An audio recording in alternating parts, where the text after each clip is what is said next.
Hey everybody, welcome to Wednesday at 5 o'clock.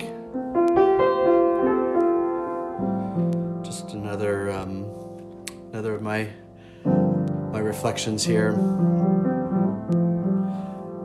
I was thinking about things that we never expected. I'd been putting off getting a haircut, and now it's like, oh well.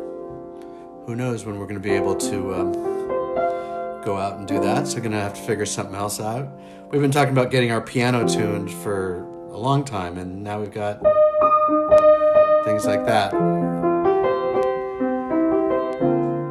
And so it's disrupted a lot of stuff, I guess, and it's one of those things that, I wish I could say I'm not going to put things off once all this is over, but I will. But it does put things into perspective, and I guess it helps us focus on the things that really matter, and also,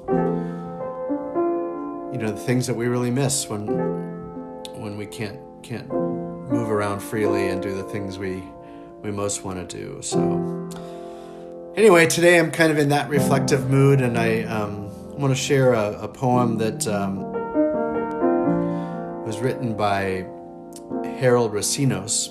He's a professor in the theology department at Perkins School of Theology, and that's where I'm getting my doctoral degree. I haven't had the joy of having a class with him, but I've had the privilege of reading some of his books of poetry. This is one that he wrote, and it's called Pandemic. It's really just a poem about the moment we're in. I don't think it's particularly hopeful, but it's I think sometimes just naming where we are is helpful and can be hopeful. So this is Pandemic by Harold Racinos. Illness is a creeping thing, floating in the air, inhaled, falling on the surfaces of ordinary things. Like God who never talks, or a microbe, impossible for the naked eye to see. You wonder, with all the calls for social distance, aiming for better health, or the things that trail behind you, or the storybook days you took for granted, nudged closer to the dark, or the heads turning with laughter in the places you now miss. Time has never moved more slowly. In the end, you see no one has yet imagined. Yet here we are, waiting for it to ring louder than the phone and gorgeously dressed with formal notice. What that makes me just think about is that this is a time of waiting, time of not knowing, and yet a time that we're still here, and we're still connected in these ways that transcend place, transcend physical connection, that pull us into connection with God more deeply, hopefully, and pull us into connection with each other. So tonight, no singing. I'm just going to play a little bit. And I encourage you to, whenever you're listening to this, to just find a space where you can be quiet and listen. And I don't know where the music's going to take me, and I'll just let it take you with me. I'm just grateful we can be together and be sharing this time.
glad we could be together tonight. Hope you're staying safe and staying well and staying focused on the good things, even when nobody can seem to stop talking about the fear and the uncertainty. There is a certainty of faith, a certainty of hope, and a certainty of love. And we'll never let go of those things. So I'll be back here on Friday with something different, I'm sure. Until then, don't forget, we're all in this together. Take care of yourselves. Bye.